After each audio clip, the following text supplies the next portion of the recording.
시청자 여러분 안녕하세요. 평양여자 나민이입니다. 네, 반갑습니다. 네, 오늘은 정말 특별한 게스트 한 분을 모셨습니다. 네, 최정호쌤 안녕하세요. 네, 안녕하세요. 네. 간만입니다. 조금 있으면 설인데는요, 코로나로 인해서 모든 지친 걸, 설 전에 모든 걸 다 풀어주시고, 새해도 복 많이 받으십시오. 네. 또 이렇게 나와서 인사의 말씀도 너무 네. 잘 해주시고, 이만갑에서 항상 이제 큰 웃음을 주셨잖아요. 아, 오늘도 웃음 네. 때문에. 유튜브 채널도 있으시죠? 네, 있죠. 말씀해 주셔도 됩니다. 촬영하는 이런 것도 아직 좀 부족하고, 하다 보니까, 장난삼아 찍었다고 해야 될까요? 그러니까 그냥 우리 부엌밭에 가서 배추도 뽑고, 무도 뽑고 하는 걸 현실에 올렸습니다. 네, 요즘에는 지금 이만갑에서도 좀 못 뵌 지도 꽤 되었고, 그렇죠. 네, 시청자분들도 정말 궁금해 하실 거예요. 네. 그래서 앞으로 유튜브를 통해서 다양한 모습 보여드리면 너무 좋을 것 같아요. 아, 네. 네, 오늘 이렇게 최정호 쌤 모시고 이야기를 해보도록 하겠습니다.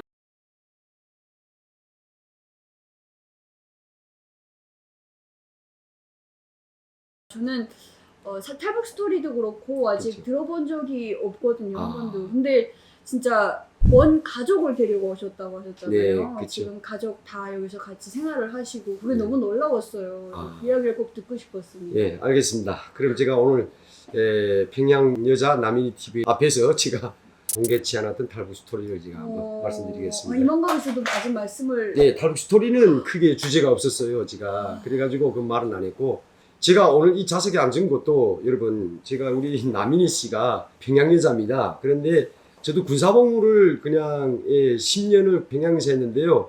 일단은 좋습니다. 이게 평양 군사와 같이 이게 한다고 하니까 딱 고향에 앉아서 지금 이런 촬영하는 그렇죠. 기분, 저도 너무 느낌. 좋아요. 예.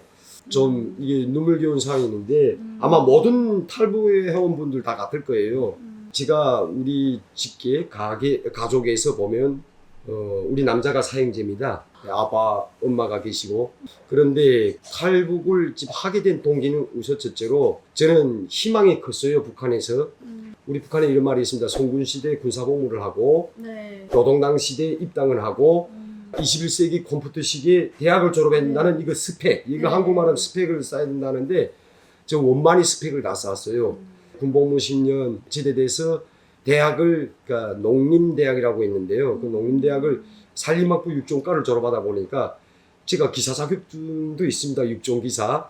네, 있고 입당은 뭐 우선 첫째로 했고 그렇죠, 네. 네, 나이가 스펙을 쌓았는데 한국에 왜 왔냐? 저는 실제 오려고는 안 했거든요. 머리가 트지 않고 세계를 볼 줄 몰랐어요.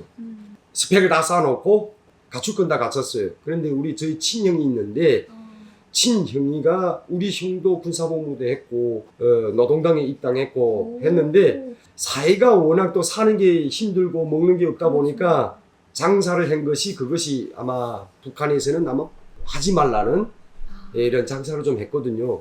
그 하다 보니까 형이 감옥행으로 가기도 했고 사람이 좋고 잘 만나서 살아와서 그냥 이 한국에 와서 지금 행복하게 살지만은 제가 그 유독을 많이 받았습니다.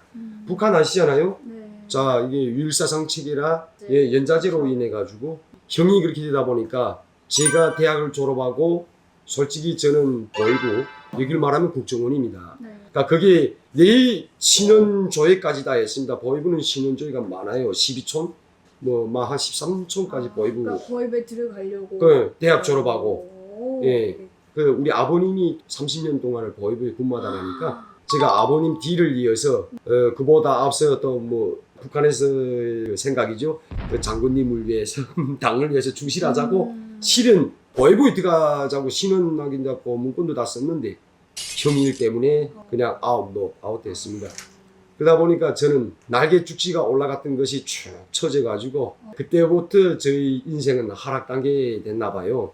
군대도 잘 나갔고 네. 만경대 김일성 군사종합대에서 군사복무 편안히 했습니다. 김일성종합대학은 진짜 최고의 대학이에요. 네네, 북한에서는 최고 대학이죠. 네. 그러다 보니까 했는데 조금 좀 폼도 잡고 했어요. 근데 그때부터 어깨가 내려가고 정말 사람이 이런 활력적인 성격, 개방적인 성격이 아니고서는 아마 내성적이 됐으면 내가 아마 죽은지도 그렇죠. 네.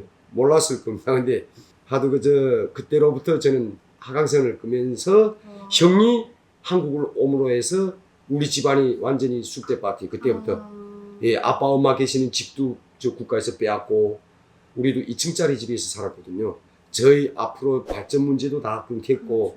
하다 보니까 저는 이제 어디 갈할 데가 없어요. 근데 그렇다고 제가 장사를 원활하게 했다라면 괜찮은데 대학 기간에는 공부 크게 하느라 장사라는 건 몰랐어요. 우리 어머님하고 와이프가 좀 애를 많이 써가지고 저를 고학을 시키다시 해서 제가 대학을 졸업했습니다.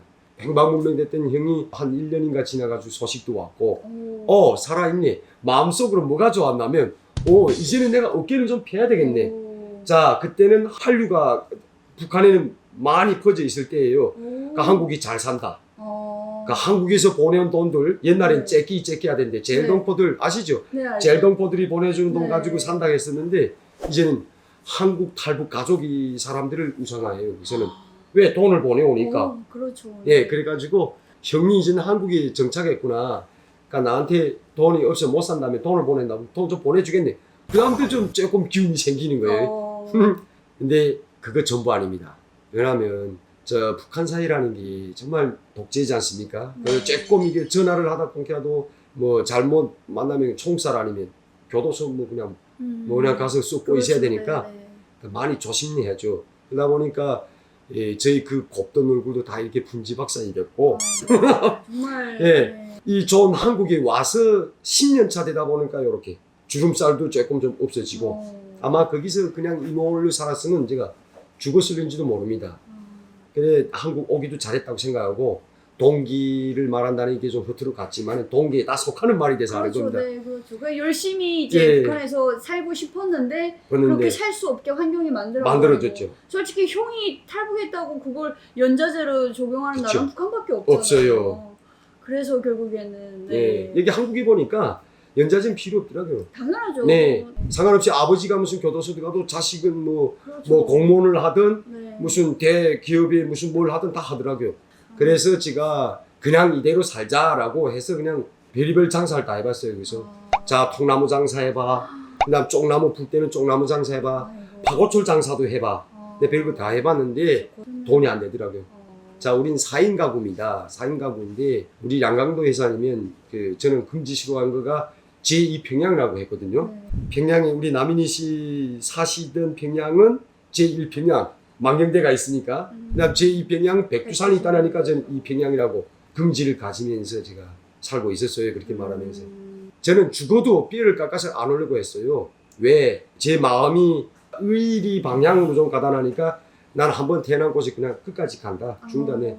남들은 다 변절해도 난 변절을 못한다. 그렇게 살겠다고 마음 먹었어요. 근데 형이 그렇게 되다 보니까 이게 보위부, 안전부, 그 다음에 이 민반이 주시를 해서 저를 통제를 하고 이게 막 감시를 하는 거예요. 저는 눈치를 다 챘습니다. 근데 내가 정정당당하니까 그래갖고 마음고생하며 있었는데 아버지까지 다 여기 한국에 오시고 내 참 밑에 동생 가족도 다 왔고 단지 제가 마음 아픈 거는 우리 막내 동생이 하나 있어요. 우리 남자 사형제 중에서 막내 동생이 그냥 이 좋은 세상을 못 보고 북한에서 그냥 그 교도소 생활을 하면서 아마 좀 잘못됐어요. 제가 11월 1일 날에 칼북강을 넘었는데 10월 중순경에 평양시 저 중한가 저 세멘트 공장인 데 있어요. 거기에 사교도소가 있는데 제가 한번 마지막으로 면회 갔었거든요. 근데 그 면회 갔었는데 저는 이미 이제 탈북을 결심했을 때예요. 그때는 왜 저를 북한 보위부에서 2시간 동안을 이거 나를 조사를 하고 내보냈다는 것이 5일 동안 가다 놓고 아버지 출처되라 형이 어디 갔냐. 그러니까 나는 거기서 조사를 받으면서 느낀 것이 아하 이게 내 마지막 나는 인질이로구나. 우리 집은 큰 뭐 국가적인 뭐 그런 인물은 아니지만 아버지가 국가안전보위부에 30년 동안 복무하다 보니까 북한에서는 많이 우려합니다. 나가서 국가보위부 산하에 대한 그 비밀을 털어놓고 인터뷰할까봐. 그러니까 저를 인질을 잡아놓고 아빠 말을 거스르지 못하게 만들자고 했나봐요. 그래갖고 그저 그냥 오랫동안 치조를 하면서 범죄를 저지르지 말라고 하고 저를 내보냈어요. 근데 그때 눈치를 챈 게 우리 가족이 4인 가족을 정치범 교도소에 갈 작전을 다 짜놨더라고요. 보위부에서. 네, 보위부에서 아무 죄도 없는 의리를 지키겠다고 있는 이 자식을 인질로 얘들이가 저를 붙잡아서 정치범 교도소에 있는다. 나는 상상해 보니까 우리는 내 그만큼이라도 내 살았으니까 괜찮은데 우리 애들이 무슨 죄 있어요? 맞아요. 금방 태어나서 이제 9살에 10살 그 고비 조금 넘은 애들인데 그것이 너무 분통해서 내가 탈북을 내가 결정을 했어요. 안 가겠다 하댔는데 그렇게 하고 마지막으로 내 우리 막내 교도소에 10월 달에 갔었는데 그러더라고요.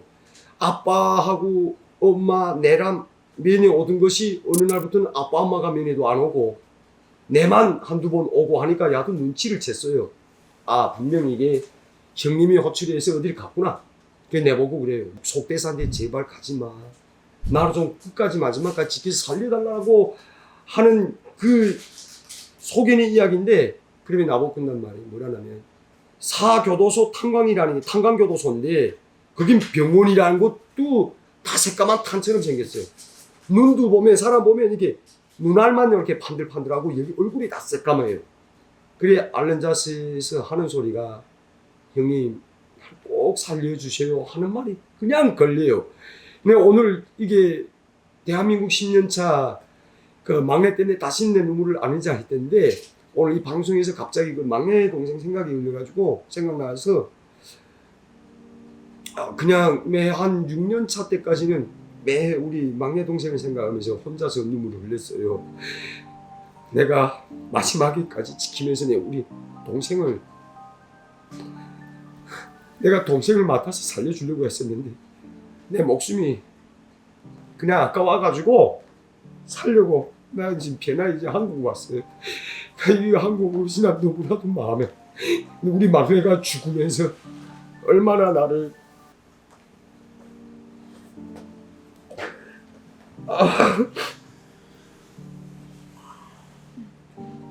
내 설이 가까우니까 우리 막내 생각이 또 나네. 내가 꼭 우리 막내가 얼마나 원망했겠냐. 그래서 저는 한국에 오면서 우리 막내한테 연락이 갈 수 있는 사람도 다 말했어요. 말해가지고 꼭 한번 행처를 알려달라고 행처를 알려줘서 진짜 꼭 좀 알려달라고 했었는데 한국에 와서 내가 하나원 생활도 했고 국정원 그 치고 나온 다음에 그 연락한 사람들한테 보니까 탈북한 그해 12월에 그냥 내가 10월 달에 갔었는데 12월 달에 가들이 주겠다라고 하더라고요. 내가 진짜 무너지더라고 마음이. 그게 친동생이 그 안 좋은 교도소에서 앓는 상황에서 나보고 형님 꼭 좀 살려주셨는데 마지막 이 얘기가 너무 마음이 걸리는 거예요. 일단은 내가 변환하자고 두려워서 우리 4인 가구를 데리고 한국을 떠났지만은 그냥 그게 좀 걸립니다. 동기는 일단은 그렇게 됐고